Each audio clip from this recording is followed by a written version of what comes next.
মাতা পিতার মনে সবসময় এই বাসনা বাস করে যে ওনাদের সন্তানের যেন মঙ্গল হয়। নিজের সন্তানকে সেই সবকিছু দেবার সবসময় চেষ্টা করতে থাকেন যেগুলো তারা নিজেরা নিজেদের জীবনে কখনো পেতে পারেননি। এবং এই প্রক্রিয়ায় সব থেকে গুরুত্বপূর্ণ বিষয়টি ভুলে যান, নিজের সন্তানকে সেই জিনিস দেওয়া যেটা উনি সব থেকে আগে পেয়েছেন। আমি ধনের কথা বলছি না, আমি বলতে চাইছি নিজের অভিজ্ঞতা দ্বারা ওনারা যে মানসিক স্থিতি লাভ করেছেন, ওনারা যে মর্যাদা লাভ করেছেন, যে শিক্ষা ওনারা লাভ করেছেন, সবার আগে নিজের সন্তানকে সেটা দেওয়া প্রয়োজন। সেটা যদি নিজের সন্তানকে দিতে পারেন তাহলে এই সন্তান জীবনে তার পথে এগোতেও পারবে, ধন অর্জনও করতে পারবে এবং শক্তিশালী অনুভবও করতে পারবে।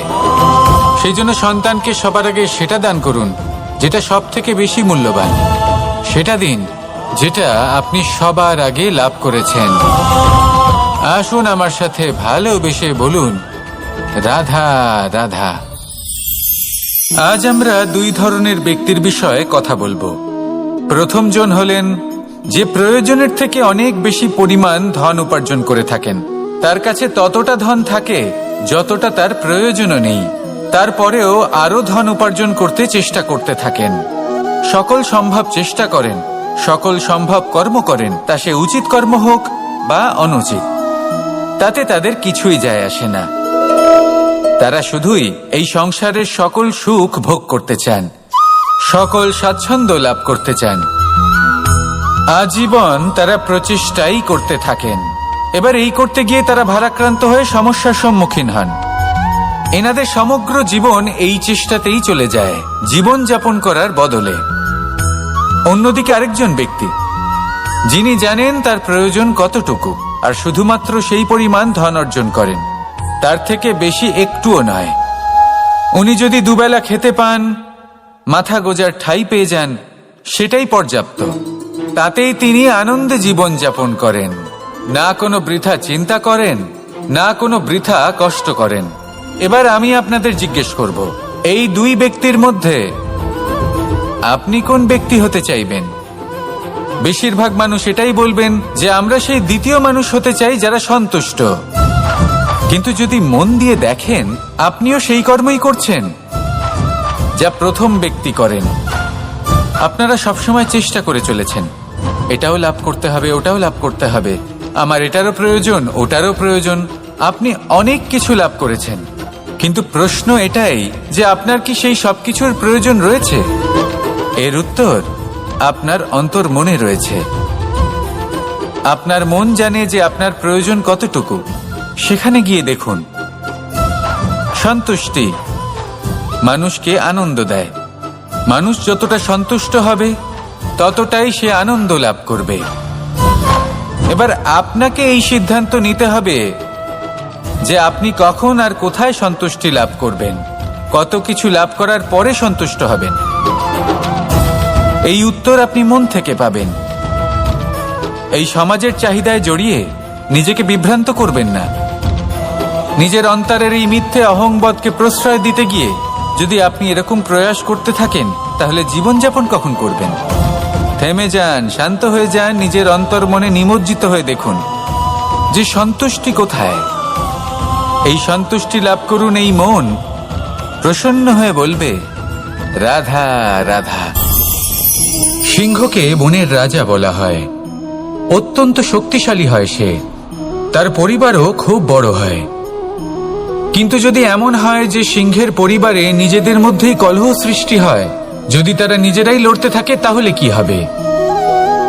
সিংহকে মেরে তার পরিবারকে মেরে ফেলে শেয়াল বনের রাজা হয়ে উঠবে। এবার এই কথা শুধুই সিংহের উপর প্রযোজ্য নয়, বরং প্রত্যেকটি ব্যক্তি, প্রত্যেক পরিবার, প্রত্যেক সম্প্রদায়, প্রত্যেক রাজ্যের উপর প্রযোজ্য হতে পারে। পরিবারে যদি মতভেদ বেড়ে যায়, তাহলে সেই পরিবার ভেঙে যেতে পারে। ইতিহাস এই বিষয়ের সাক্ষী। যদি সমাজের মানুষ নিজেদের মধ্যেই লড়তে থাকেন, তাহলে কেউ রাজা হতে পারেন না, বরং অন্য কেউ সেই কলহের সুযোগ নিয়ে নিজে রাজা হয়ে বসেন। একতার গুরুত্ব বুঝতে শিখুন। ঘুরে ফিরে বিষয়টা এসে দাঁড়াচ্ছে সেই ভালোবাসায়। কারণ ভালোবাসাই হলো সেই যা সকলকে একসাথে বেঁধে তাদের আনন্দে রাখতে পারে। প্রেমের থেকে বেশি শক্তিশালী আর কিছুই নেই। তাই এই প্রেমকে নিজের মনে জাগ্রত করুন, নিজের পরিবারে বর্ষণ করুন, সমাজে বর্ষণ করুন, রাজ্যে বর্ষণ করুন, আর এই ভালোবাসার সাথেই বলুন রাধা রাধা। বিগত দিনের কিছু কথা মনে পড়ে গেল, এক অদ্ভুত ঘটনা যা অমূল্য শিক্ষা দিয়ে যেতে পারে। বিষয় হলো যক্ষের সাথে যুধিষ্ঠিরের কথোপকথন। একবার যক্ষ যুধিষ্ঠিরকে জিজ্ঞেস করলেন, ওনাকে বললেন যে আমার কিছু প্রশ্নের উত্তর যদি আপনি দিতে পারেন তাহলে আমি আপনার বাকি ভ্রাতাগণকে আবার জীবিত করে তুলব। সেগুলোর মধ্যে খুব গুরুত্বপূর্ণ আর কঠিন একটা প্রশ্ন ছিল, এই সংসারের সব থেকে শ্রেষ্ঠ আশ্চর্য কোনটি? এই প্রশ্ন আমি আপনাকে জিজ্ঞেস করছি। এবার কেউ বলবেন স্বর্ণ দ্বারা নির্মিত লঙ্কা, এটি হলো সংসারের সব থেকে বড় আশ্চর্য। কেউ বলবেন বরফে ঢাকা সেই পর্বত যা আকাশ স্পর্শ করে। কেউ বলবেন সেই সমুদ্র যার গভীরতা মাপা অসম্ভব ব্যাপার। কেউ বলবেন সেই বায়ু যা আমরা দেখতে পাই না কিন্তু তা আমাদের জীবন দান করে। সংসারের সব থেকে বড় আশ্চর্য কি, সেই প্রশ্নের উত্তর যুধিষ্ঠির দিয়েছিলেন, আর তা ছিল শ্রেষ্ঠ উত্তর এবং উচিত। উনি বলেছিলেন যে সংসারে প্রতিদিন কোনো ব্যক্তি জন্ম লাভ করেন আর কোনো ব্যক্তি মৃত্যুও লাভ করেন। এবার এই কথাটা সবাই জানেন, সবাই বোঝেন যে যখন জন্মেছি তখন কোনো একদিন আমিও অবশ্যই মৃত্যু লাভ করব। এবার যখন এই কথা প্রত্যেকটা মানুষ জানেন, তখন কেন প্রত্যেক মানুষ এই চিন্তায় থাকেন, এই নিয়ে কষ্ট পান, এই নিয়ে ব্যাকুল হয়ে থাকেন যে উনি একদিন মৃত্যু লাভ করবেন, তার থেকে দূরে পালাতে চেষ্টা করেন? বলেন যে আমি মৃত্যু লাভ করতে চাই না। কেন? যেখানে কোনো না কোনো দিন এটা অবশ্যই হবে। এ হলো ব্রহ্ম সত্য। এই যে ব্যাকুলতা, এই ভয়, এই যন্ত্রণা, এই চিন্তা তার মনকে বাঁচতেই দেয় না, এই জীবন অনুভবই করতে দেয় না। সেই জন্য এই চিন্তা, ব্যাকুলতা, ভয় এসবের কি লাভ? কোনো লাভ নেই। সেই জন্য যতক্ষণ জীবনযাপন করছেন প্রত্যেক মুহূর্ত যেন শ্রেষ্ঠ হয়, আনন্দময় হয়, প্রেমের দ্বারা পরিপূর্ণ হয়, সেই চেষ্টা করুন। চেষ্টা করুন যাতে আপনি যে কাজ করছেন তার দ্বারা যেন অন্যের মঙ্গল হয়। এই প্রচেষ্টাই আপনার জীবনকে প্রসন্নতা আর প্রেম দ্বারা ভরিয়ে তুলবে। এই মন সুপ্রসন্ন হয়ে বলবে রাধা রাধা। এই সংসারে সব থেকে ভয়ানক এবং গভীর অন্ধকার কোনটা? সেটা যখন মেঘ সূর্যকে ঢেকে দেয় এবং সংসার অন্ধকারাচ্ছন্ন হয়ে ওঠে, নাকি তখন যখন সূর্যাস্তের সময় ঘনিয়ে আসে, সূর্য ঢলে যায় এবং এই সংসারে অন্ধকার ছেয়ে যায়, নাকি সেই অমাবস্যার রাত্রি যখন চতুর্দিকে ঘন অন্ধকার থাকে এবং চন্দ্রমার প্রকাশ কোথাও থাকে না? না, এই সংসারে সব থেকে বেশি ভয়ানক অন্ধকার হলো মানসিকতার অন্ধকার। মানসিকতা খুব গভীর একটা বিষয়।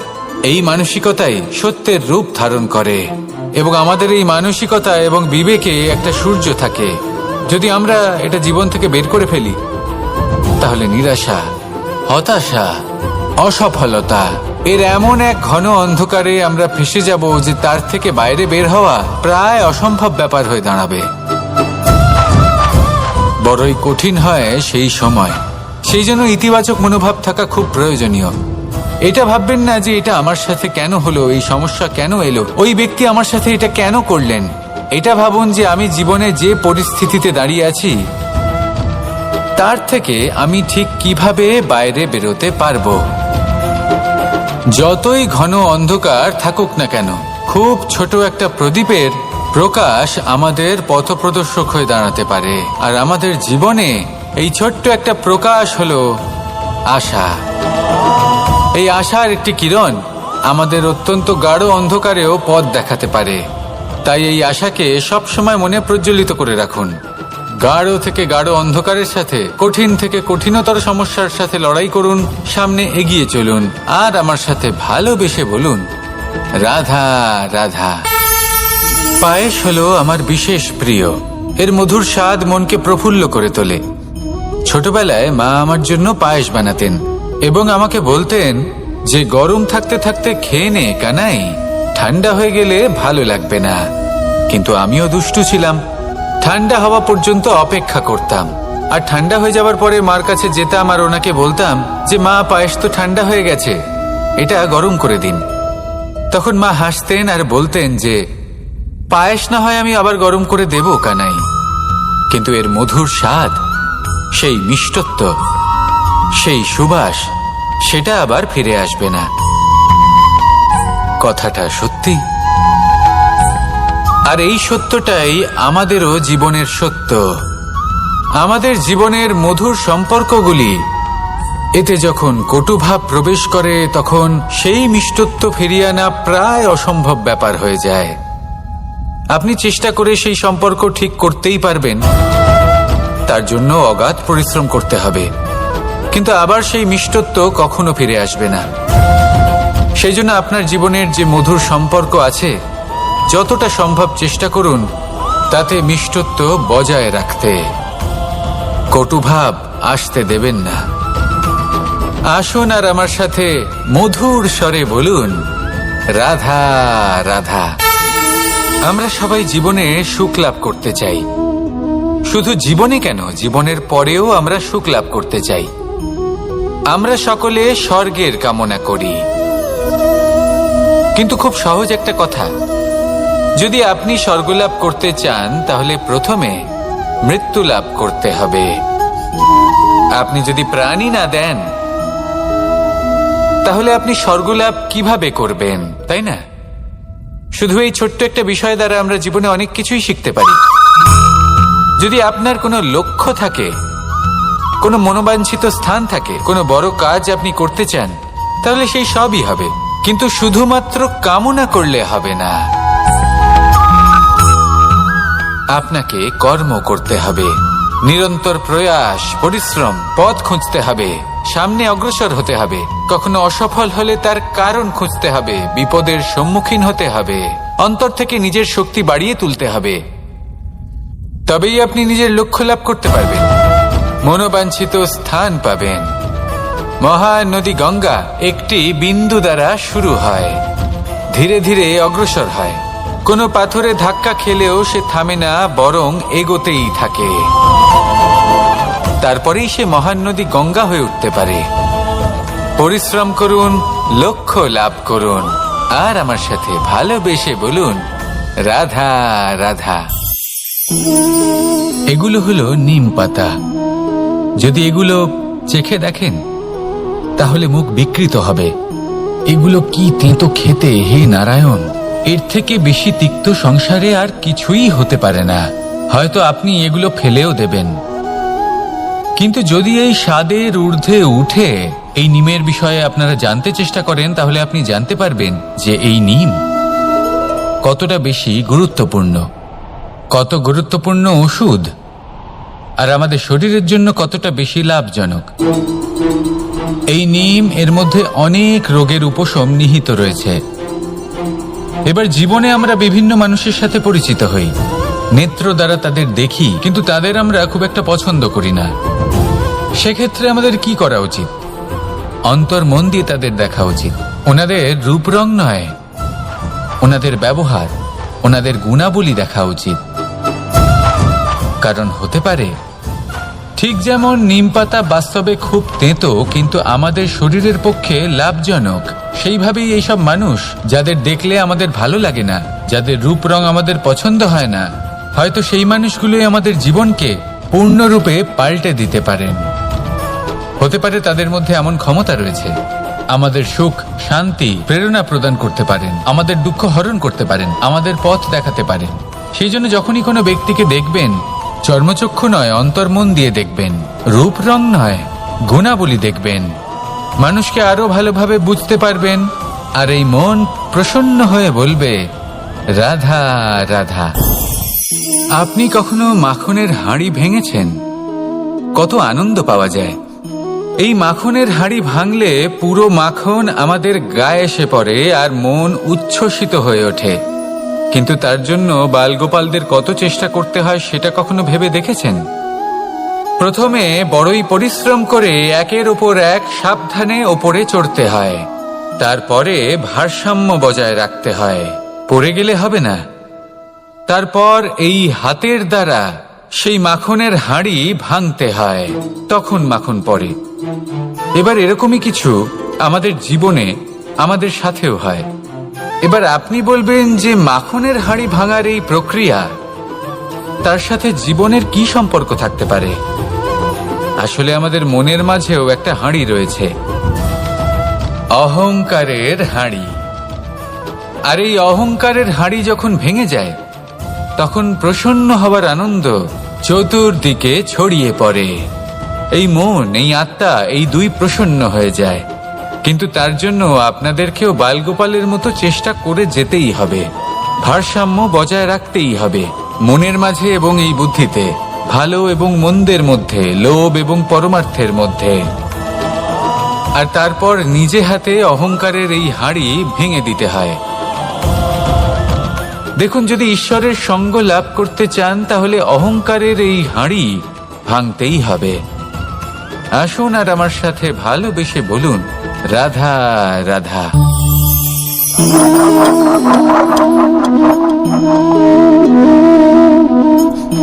কোনো ব্যক্তিকে নিশ্চয়ই দেখেছেন যিনি নিজে কাঠ কাটার এই কাজে নিপুণ এবং অভিজ্ঞ। এবার আপনারা দেখবেন যে তার মনোযোগ সমস্ত কাঠের ওপর থাকে না, তার মনোযোগ থাকে শুধুমাত্র একটা কাঠের ছোট্ট একটি অংশের ওপর, যেখান থেকে তার টুকরো করা হচ্ছে। কিন্তু সেটা উনি কেন করেন? যদি এটা উনি না করেন তাহলে সেই কাঠ সঠিক পদ্ধতি এবং তাড়াতাড়ি কাটা যাবে না।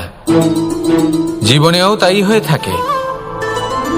আপনি হয়তো কোনো লক্ষ্য স্থির করেছেন বা পথ নির্বাচন করেছেন বা কাজ স্থির করেছেন যেটা আপনি করেই ছাড়বেন। তাহলে নিজের সম্পূর্ণ মনোযোগ শুধুমাত্র তার উপর কেন্দ্রীভূত করুন। যদি আপনার মন এদিক ওদিক তাকাতে থাকে, অস্থির হয়ে পড়ে, বিচলিত হয়ে পড়ে, যদি তা হয়ে থাকে তাহলে আপনি অবশ্যই অসফল হবেন। তাই কর্মঠ থাকুন, নিরন্তর কর্ম করতে থাকুন এবং পূর্ণ মনোযোগ দিয়ে নিজের কাজ করুন। নিজের পথে অগ্রসর হন বা নিজের লক্ষ্য প্রাপ্ত করতে চেষ্টা করুন। তারপর দেখুন কি হয়, কিভাবে উচিত পথে এবং তীব্র গতিতে আপনার লক্ষ্য আপনার কাছেই পৌঁছে যায়। আর আপনার এই মন প্রসন্ন হয়ে বলে, রাধা রাধা।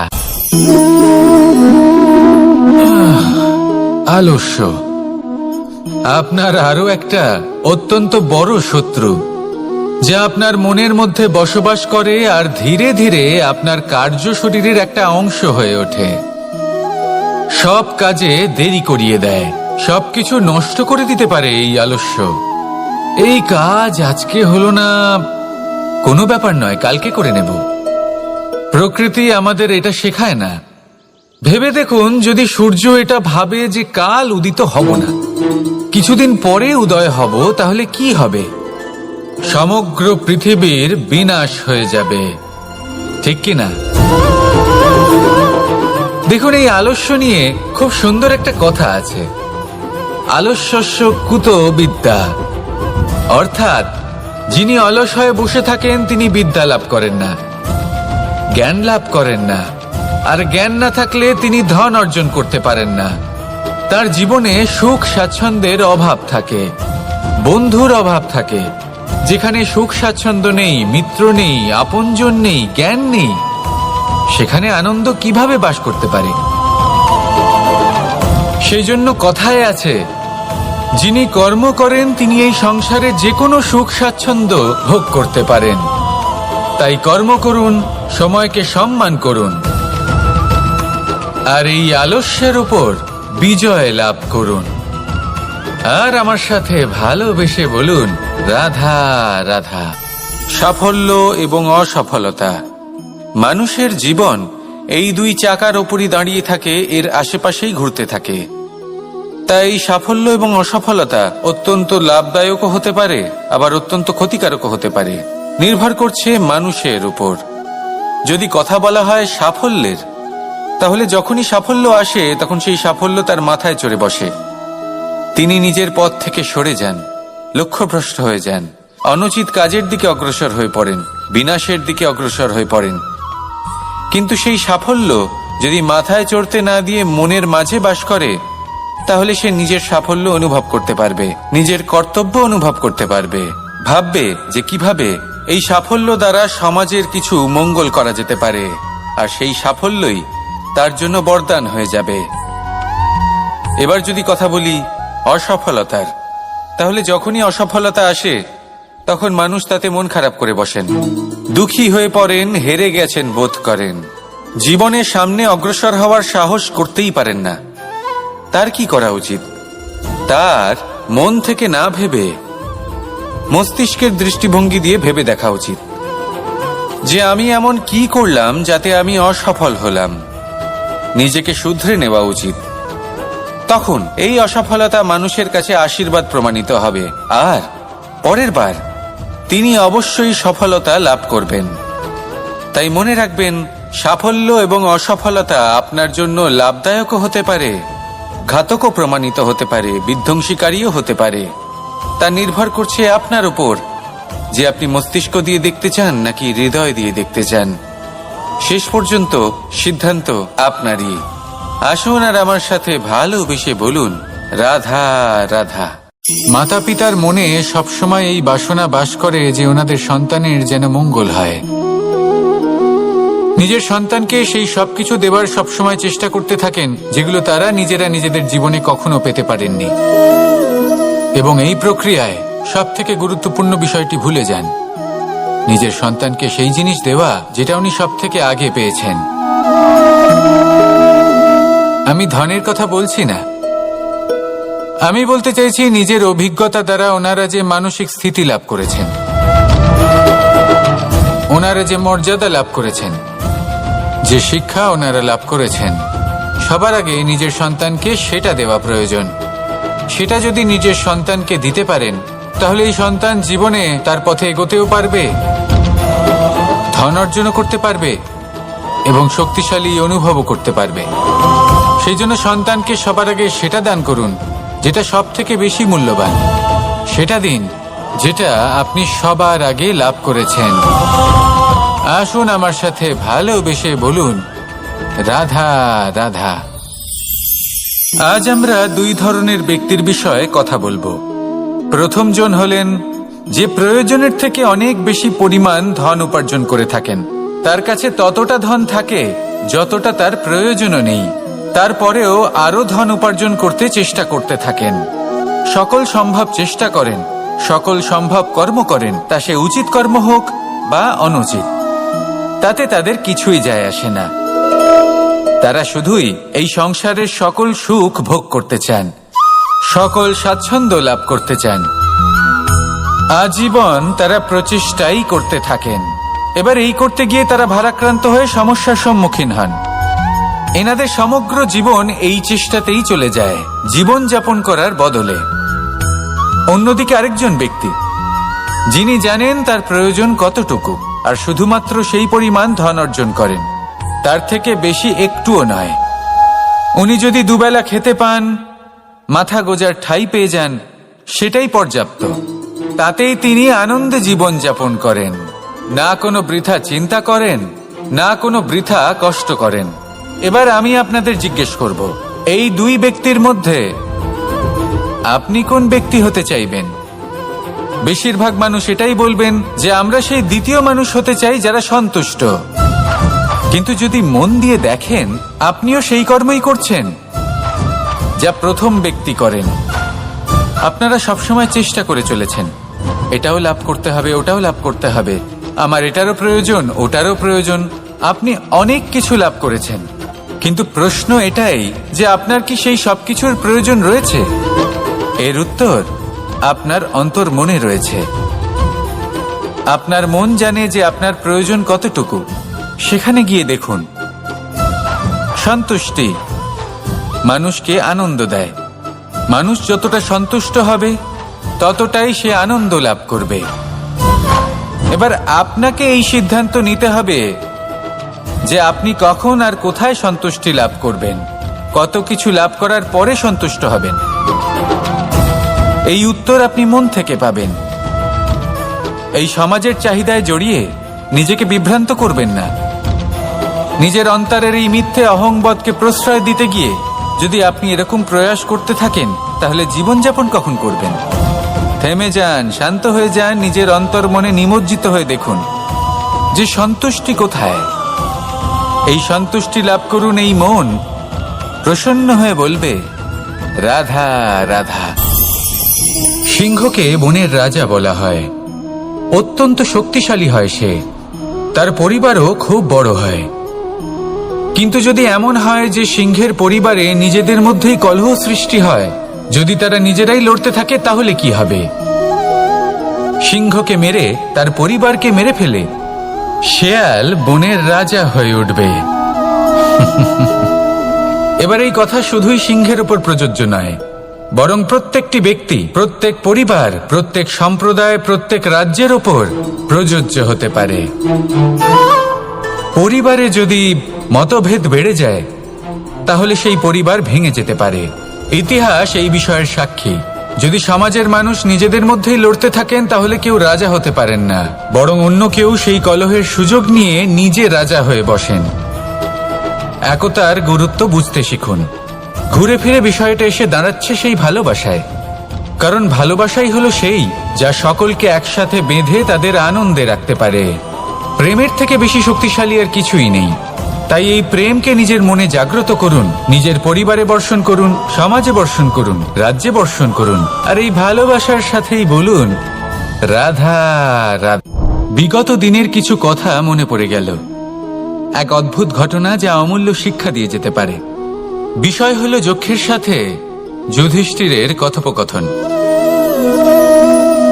একবার যক্ষ যুধিষ্ঠিরকে জিজ্ঞেস করলেন, ওনাকে বললেন যে, আমার কিছু প্রশ্নের উত্তর যদি আপনি দিতে পারেন, তাহলে আমি আপনার বাকি ভ্রাতাগণকে আবার জীবিত করে তুলব। সেগুলোর মধ্যে খুব গুরুত্বপূর্ণ আর কঠিন একটা প্রশ্ন ছিল, এই সংসারের সব থেকে শ্রেষ্ঠ আশ্চর্য কোনটি? এই প্রশ্ন আমি আপনাকে জিজ্ঞেস করছি। এবার কেউ বলবেন স্বর্ণ দ্বারা নির্মিত লঙ্কা, এটি হলো সংসারের সব থেকে বড় আশ্চর্য। কেউ বলবেন বরফে ঢাকা সেই পর্বত যা আকাশ স্পর্শ করে। কেউ বলবেন সেই সমুদ্র যার গভীরতা মাপা অসম্ভব ব্যাপার। কেউ বলবেন সেই বায়ু যা আমরা দেখতে পাই না, কিন্তু তা আমাদের জীবন দান করে। সংসারের সব থেকে বড় আশ্চর্য কি, সেই প্রশ্নের উত্তর যুধিষ্ঠির দিয়েছিলেন, আর তা ছিল শ্রেষ্ঠ উত্তর এবং উচিত। উনি বলেছিলেন যে সংসারে প্রতিদিন কোনো ব্যক্তি জন্ম লাভ করেন আর কোনো ব্যক্তি মৃত্যুও লাভ করেন। এবার এই কথাটা সবাই জানেন, সবাই বোঝেন যে যখন জন্মেছি তখন কোনো একদিন আমিও অবশ্যই মৃত্যু লাভ করব। এবার যখন এই কথা প্রত্যেকটা মানুষ জানেন, তখন কেন প্রত্যেক মানুষ এই চিন্তায় থাকেন, এই নিয়ে কষ্ট পান, এই নিয়ে ব্যাকুল হয়ে থাকেন যে উনি একদিন মৃত্যু লাভ করবেন, তার থেকে দূরে পালাতে চেষ্টা করেন? বলেন যে আমি মৃত্যু লাভ করতে চাই না। কেন? যেখানে কোনো না কোনো দিন এটা অবশ্যই হবে। এ হলো ব্রহ্ম সত্য। এই যে ব্যাকুলতা, এই ভয়, এই যন্ত্রণা, এই চিন্তা তার মনকে বাঁচতেই দেয় না, এই জীবন অনুভবই করতে দেয় না। সেই জন্য এই চিন্তা, ব্যাকুলতা, ভয়, এসবের কি লাভ? কোনো লাভ নেই। সেই জন্য যতক্ষণ জীবনযাপন করছেন, প্রত্যেক মুহূর্ত যেন শ্রেষ্ঠ হয়, আনন্দময় হয়, প্রেমের দ্বারা পরিপূর্ণ হয়, সেই চেষ্টা করুন। চেষ্টা করুন যাতে আপনি যে কাজ করছেন তার দ্বারা যেন অন্যের মঙ্গল হয়।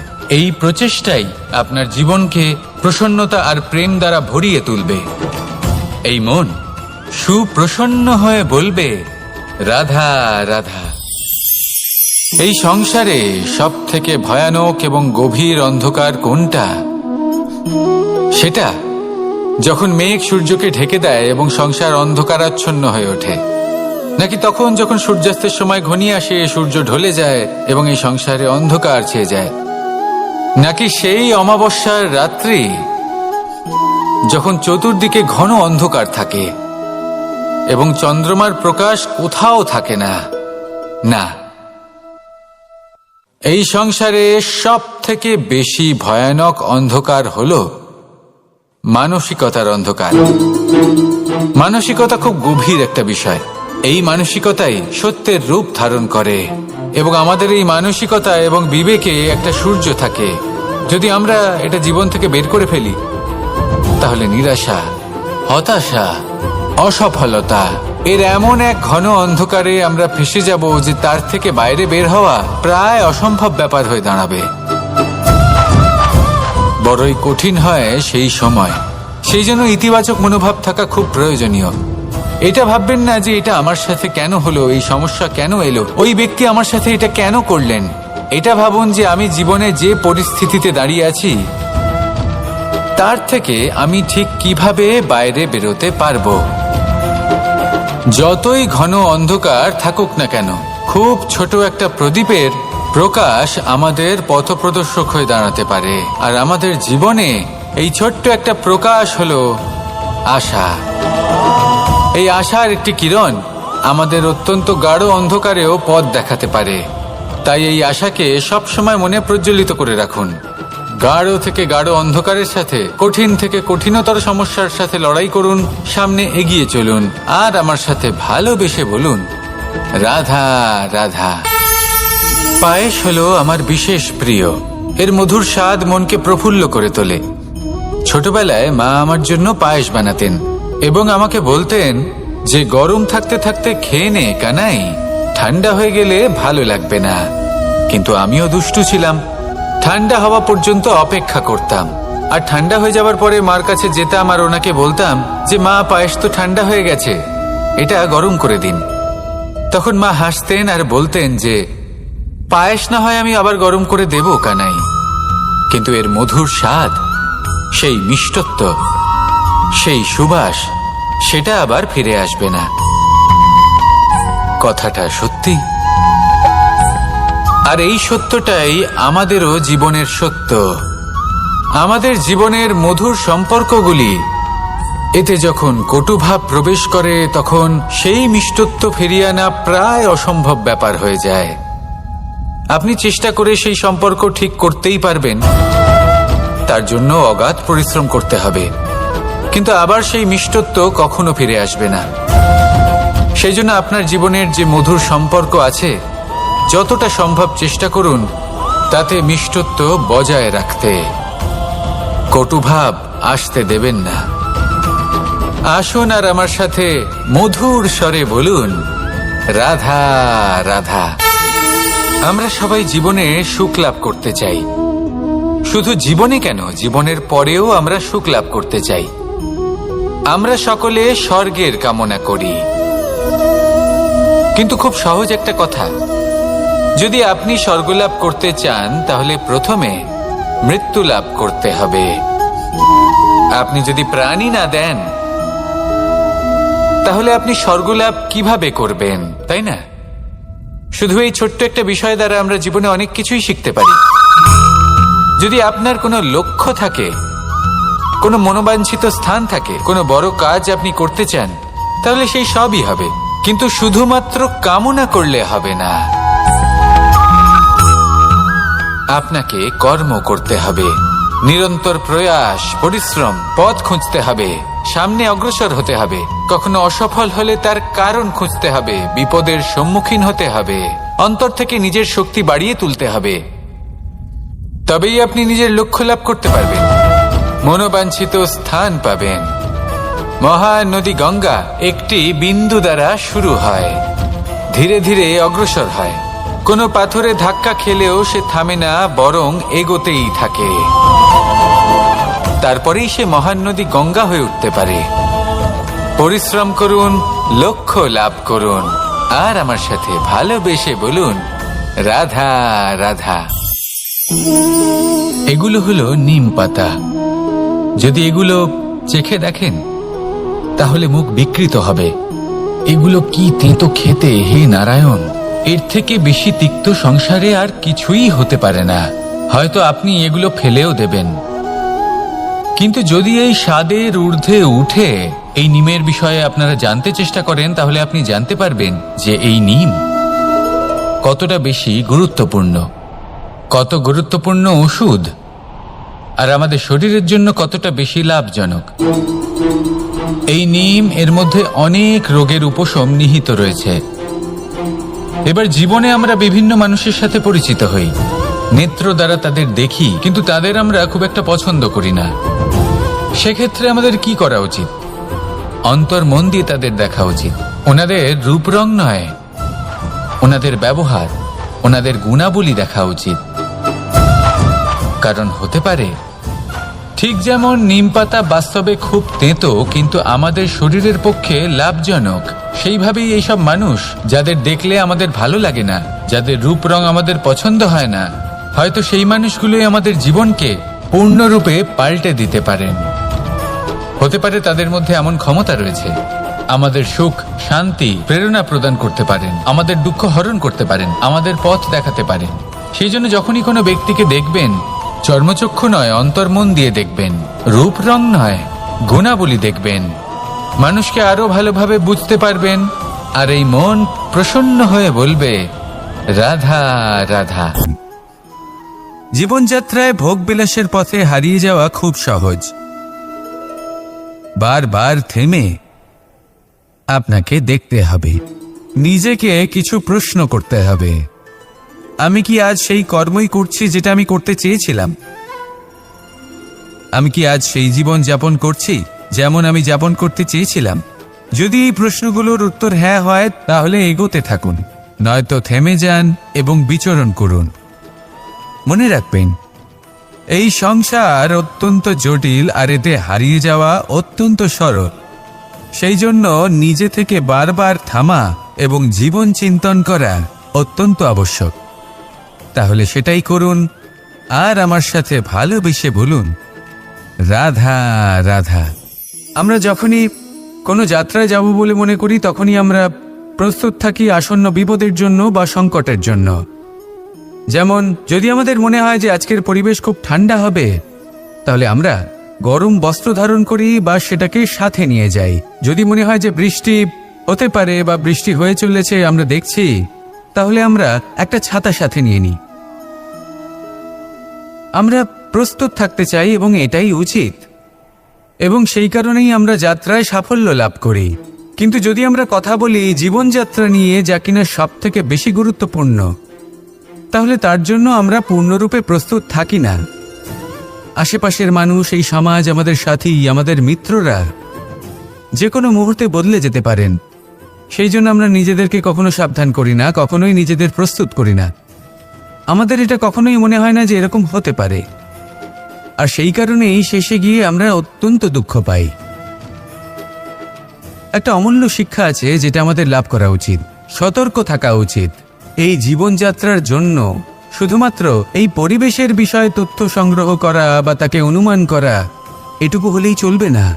আমাদের আশেপাশের মানুষজনকে দেখতে হবে, তাদের স্বভাব, পরিস্থিতির ওপর নজর রাখতে হবে। যখন তারা রং পাল্টাচ্ছেন, নজর রাখতে হবে, তা অত্যন্ত আবশ্যক। পরিবর্তন আপনার জীবনে অবশ্যম্ভাবী, সঠিকভাবে তার সম্মুখীন হন। আসুন আমার সাথে ভালোবেসে বলুন, রাধা রাধা। কথায় আছে যে স্বপ্ন এবং লক্ষ্য হলো একটি মুদ্রারই দুটি দিক। যতক্ষণ না স্বপ্ন দেখছেন, ততক্ষণ বুঝবেন কি করে আপনার লক্ষ্য কি? স্বপ্ন দেখে যদি নিজের লক্ষ্য বুঝতে পারেন, সেটা পেতে চান, তবেই সেটা লাভ করতে পারবেন। কিন্তু স্বপ্ন এবং লক্ষ্য, এই দুইয়ের মধ্যে একটা ভারসাম্য রয়েছে যেটা বজায় রাখা প্রয়োজনীয়। একে আমরা বলে থাকি পরিশ্রম। দেখুন, যদি আপনি স্বপ্ন দেখতে চান, তাহলে পরিশ্রম ত্যাগ করে নিদ্রা লাভ প্রয়োজন। কিন্তু যদি আপনি লক্ষ্য লাভ করতে চান, তাহলে আপনাকে নিদ্রা ত্যাগ করে পরিশ্রম করতে হবে। তাই আলস্য ত্যাগ করুন এবং সিদ্ধান্ত নিন যে আপনি কি চান।